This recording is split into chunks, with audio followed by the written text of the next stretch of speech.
Hello students, today we will discuss operating system, disk operating system. Till now we have studied two chapters, chapter 1 and chapter 2. Today I'll teach you operating system, disk operating system. दो chapters हो चुके हैं, उसकी videos भी आपको send कर दी हैं। जिन्होंने नहीं देखी हैं वो देख सकते हैं, यूट्यूब पे भी हैं। और उनके आंसर्स जो हैं क्वेश्चंस के वो भी आपको सेंड कर दिए गए हैं, तो उनको करें। जो वर्कशीट की जो जगह है उन पे उनको आंसर राइटिंग करें। और स्कूल में जो आपको 6 क्लास की जो डे अलॉटेड है उस डे के ऊपर आप होमवर्क चेक करवाएं। आंसर्स मैंने आपको सेंड ही कर दिए PDF की फॉर्म में। So today I teach you chapter 3 operating system. सबसे first of all early we see that an operating system is system software, कि एक सिस्टम सॉफ्टवेयर है। तो there is an question arise, what is operating software या operating system? An operating system use to manage the resource of a computer system and make a computer easy to use. यानी क्या मतलब हुआ यहाँ का? ये क्या करता है? मैनेज करता है रिसोर्सेज ऑफ कंप्यूटर सिस्टम। जो कंप्यूटर सिस्टम है उसके जो रिसोर्सेज हैं उनको मैनेज करने का काम है, और उसको कंप्यूटर को ईजी टू यूज़, यानी हम लोगों के लिए क्या बना देते हैं? ईजी बना देते हैं। यानी कॉम्प्लेक्सिटी जो होती है वो उसको कम करके बिल्कुल ईजी बना देते हैं। सिंपल फॉर्म में हम लोग उसको यूज़ कर सकते हैं। N operating system is an interface between computer user and computer hardware. इसका क्या मतलब है? इस बात का मतलब ये है कि इंटरफेस यानी कम्युनिकेशन किसके बिटवीन? कंप्यूटर यूज़र, जो कंप्यूटर यूज़र है, एंड कंप्यूटर हार्डवेयर, जो कंप्यूटर यूज़र और कंप्यूटर हार्डवेयर है उसके बीच का जो इंटरफेस है यानी कम्युनिकेशन का काम वो कौन करता है? Operating system. जिससे हमारे जो कंप्यूटर सिस्टम होता है उसमें बहुत सारे हार्डवेयर्स लगे रहते हैं, जैसे कि मॉनिटर यानी जो स्क्रीन होती है, कीबोर्ड, माउस, CPU, इन सब को मैनेज करने का, ये एक दूसरे से कम्युनिकेशन का जो वर्क है, जो फंक्शन है, वो it is done by the operating system. तो देखो यहाँ पर सबसे कितना मेजर रोल हो रहा है ऑपरेटिंग सिस्टम का। यहाँ तक कि अगर हम मैं जनरल वे में बात करें तो इट्स अ माइंड, यानी एक माइंड है ये, कि जो कमांड देता है, कमांड को ऑपरेट करता है। ठीक है, जैसे हमारी बॉडी का माइंड होता है, हमारा ब्रेन होता है, वो पूरी बॉडी को क्या करता है?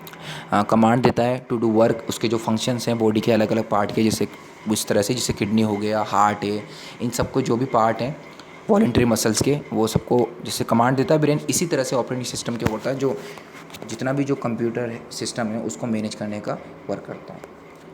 N operating system is a software which perform all the basic task. अब ये क्या बोल रहा है कि ऑपरेटिंग सिस्टम सॉफ्टवेयर है, जैसे कि मैंने earlier I told you, basic task perform करता है। जैसे सबसे पहले फाइल मैनेजमेंट। फाइल मैनेजमेंट का क्या काम है? ये फाइल को मैनेज करना। अब मैनेज के अंदर बहुत सारी चीज़ होती हैं, यानी वो क्रिएशन, यानी उसका क्रिएट करना, डिलीट करना, अपडेट करना, है ना, मर्ज करना, मूव करना यानी कॉपी करना, एक जगह से दूसरी जगह करना उसको, ये सारे क्या ही फाइल मैनेजमेंट में काम होते हैं। यानी फ़ोल्डर मेकिंग, यानी फ़ोल्डर बनाना, एक किस नाम से फ़ोल्डर बना, जैसे मैं शाजिब नाम से कोई फ़ोल्डर बनाना चाहता हूँ, तो वो कौन, ये फंक्शन कौन परफॉर्म करेगा कंप्यूटर सिस्टम में? Operating system. यानी समझ लीजिए ऑपरेटिंग सिस्टम जो है वो computer system without operating system कुछ नहीं है, nothing, is just a device which can not perform anything.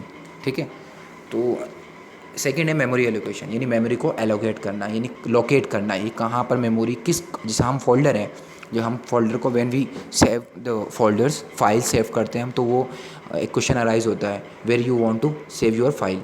तो अब जहाँ हम जिस भी ड्राइव के अंदर या जिस भी फोल्डर में हम उसको सेव करते हैं, वहाँ वो मेमोरी, हमारी जो फाइल की मेमोरी वहाँ जाके सेव हो जाती है, यानी एलोकेट हो जाती है। उसके बाद है रीएलोकेशन, यानी एक जगह से दूसरी जगह एलोकेट कर देना। मान लो अभी तो मैंने फाइल मेरी ड्राइव डी में करी थी, अब मैं ई में चाहता हूँ, तो वहाँ से इसको मैं कॉपी कर दूंगा या कट पेस्ट कर दूंगा या मूव कर दूंगा। तो ये रियोलिटी पार्टीशन मेकिंग। अब इसका क्या मतलब है? ये बहुत इंपॉर्टेंट है। ये अक्सर जिन स्टूडेंट्स के घर में कंप्यूटर सिस्टम होगा तो उन्होंने देखी होगी ये बात, क्योंकि क्या होता है जब हम कंप्यूटर लेते हैं ना, न्यू परचेस करते हैं, है ना, न्यू बाय करते हैं, तो उसमें क्या होता है, शुरुआत में क्या होता है, जो मेमोरी होती है हमारी, वो क्या होता है, ये वाला मेमोरी, जो पार्टीशन मेकिंग है ना, ये जो शुरुआत में जो हम कंप्यूटर लेते हैं उसमें मेमोरी पूरी एक सिंगल यूनिट में दी होती है, यानी जैसे 1 TB लिखा होता है, 500 GB लिखा रहता है, या 160 GB या 2 TB की होती है, तो उसको हम पार्टीशन बना देते हैं ड्राइव्स के अंदर। आपने देखा होगा बहुत से कंप्यूटर में C ड्राइव, आपने स्कूल के जो कंप्यूटर हैं उसमें भी इस तरह से ये है कि E ड्राइव। तो पहले शुरुआत में वो ऐसा नहीं था, शुरू में वो एक ही मेमोरी थी, लेकिन बाद में उस मेमोरी के कर दिए पार्टीशन कर दिए। ये भी प्रोसेस किसके थ्रू होता है? ऑपरेटिंग सिस्टम के थ्रू होता है। उसके बाद है प्रोसेसेस हैंडलिंग यानी प्रोसेस किस तरह से हैंडल होते हैं, यानी जो भी प्रोसेस हो रहा है, मान लो आप कुछ भी करना चाह रहे हैं, वीडियो ओपन करा आपने, मान आपके पास लैपटॉप है, लैपटॉप में आपने वीडियो बनाई, वीडियो बना के रन करना चाहते हैं, तो आपने यूट्यूब ओपन किया, वहाँ से वीडियो डाली, सर्च करा उसने, और वीडियो आपको मतलब वो स्टार्ट हो जाएगा आपका सॉन्ग। तो ये चीज़ क्या है, ये प्रोसेस ही तो है। ये हैंडल किसके थ्रू हो रहा है, ये ऑपरेटिंग सिस्टम के थ्रू। जैसे आपके मोबाइल में भी ऑपरेटिंग सिस्टम होता है, कंप्यूटर सिस्टम में भी ऑपरेटिंग सिस्टम होता है। तो all the devices are processed और perform by the operating system.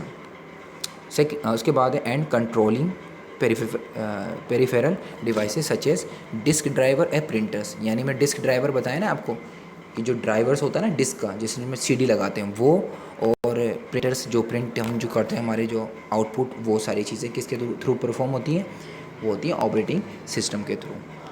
An operating system serve 3 important function. ये 3 इंपॉर्टेंट फंक्शन होते हैं जो ये परफॉर्म करता है। ये 3 मेजर हैं और आगे भी हैं। ये 3 आर तो मेजर हैं बट आगे भी हो रहे हैं। ये 3 देख लीजिए आप। यूज़र इंटरफेस, ठीक है। इसमें यूज़र इंटरफेस का मतलब ये होता है कि जो हम यानी यूज़र हम ही होंगे, जो यूज़ करने वाला होता है कंप्यूटर सिस्टम को, मोबाइल को, वो यूज़र कहलाता है।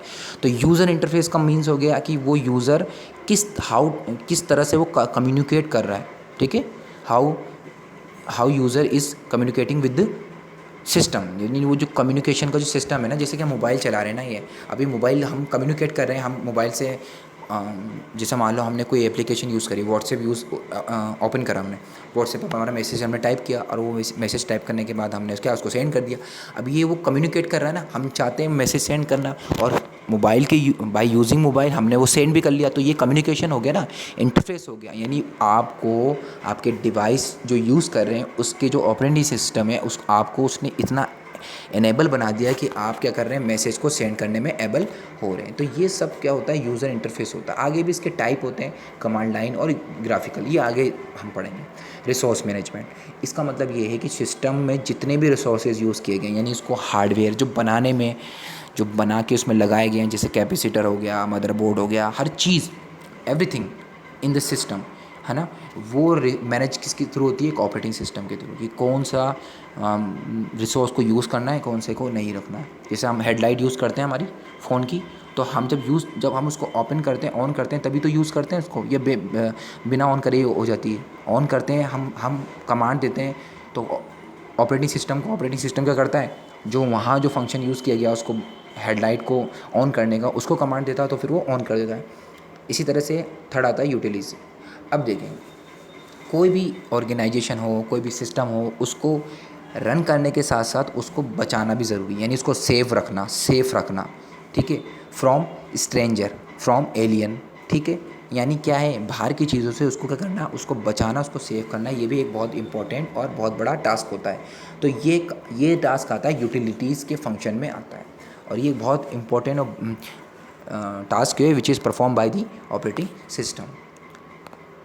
जैसे आप पढ़ते होंगे ना, एंटीवायरस सुना हो आपने, तो एंटीवायरस जो होता है वो यूटिलिटी सॉफ्टवेयर ही होता है, ठीक है। तो वो क्या करता है, it is save from viruses. जो वायरस क्या करते हैं, थ्रेट करते हैं हमारे कंप्यूटर सिस्टम को, ख़त्म करने की कोशिश करते हैं, उस पर राज करना चाहते हैं, कब्जा करना चाहते हैं, उसी से बचाने का काम कौन करता है, एंटीवायरस सिस्टम।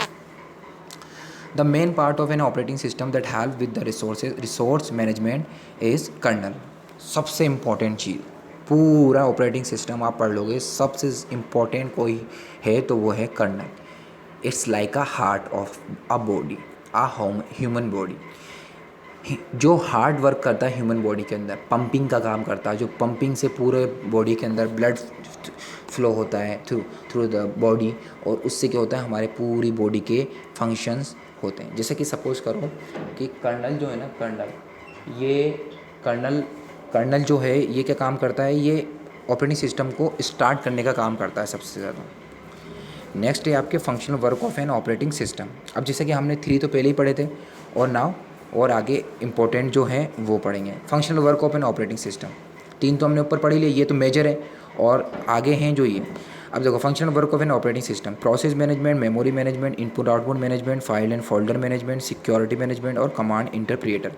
फर्स्ट क्या बताया मैंने, प्रोसेस मैनेजमेंट। प्रोसेस मैनेजमेंट क्या है, प्रोसेस मैनेजमेंट है आपके जो प्रोसेस को मैनेज करते हैं। ये मैंने आपको पहले भी बताई थी, जब हम वहाँ जब शुरुआत में पढ़ रहे थे तभी बताई थी। मेमोरी मैनेजमेंट ये भी आपको, इनपुट आउटपुट मैनेजमेंट क्या है? देखो इनपुट आउटपुट जैसे कि मान लो आपने कोई इनपुट दिया, यानी मान लो आप कैलकुलेटर ओपन करते हैं कंप्यूटर सिस्टम में, तो आपने इनपुट दिया कि 1000 को 2000 में ऐड कर दो, यानी आपने लिखा 1000 प्लस 2000 फिर इक्वल का साइन आपने क्लिक कर दिया, तो वो आपको स्क्रीन पर आउटपुट आ जाएगा 3000।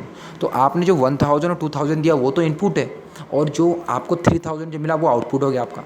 तो ये सब भी मैनेजमेंट किया जाता है बाय द कंप्यूटर, वो ऑपरेटिंग सिस्टम। नेक्स्ट है आपकी फाइल एंड फोल्डर मैनेजमेंट। अच्छा, इसको आगे अपन डिटेल में पढ़ेंगे, मैं आपको यहाँ तो एक जनरल एक आइडिया दे रहा हूँ। ये सब फाइल को बनाना, न्यू फाइल बनाना, फोल्डर में मैनेज करना।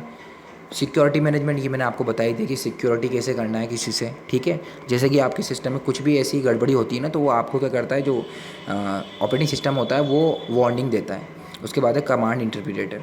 तो कमांड इंटरप्रेटर यही है, मैंने आपको बताया कि जैसे कि आप जो कमांड देते हैं ना, वो सारी चीज़ें कमांड इंटरप्रेटर में। आगे है according to user interface types of operating system, ये हम नेक्स्ट वीडियो में डिस्कस करेंगे। ओके, तो आई होप आपको समझ में आया होगा। आप इसको वीडियो को अच्छे से देखना। मेरी वॉइस अगर क्लियर नहीं हो तो आप मुझे बताना नेक्स्ट वीडियो में कि सर आपकी वीडियो क्लियर नहीं थी, आप मुझे मैसेज कर देना या तो।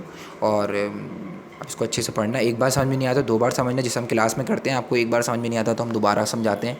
तो यहाँ आपके पास वीडियो सेव है, तो उस वीडियो को आप दोबारा देखना, 2 बार नहीं आता 3 बार देखना। अगर फिर भी समझ में नहीं आया तो आपका जो डे अलॉटेड है उस दिन आप आएंगे तो मुझसे आप पूछ सकते हैं, ठीक है।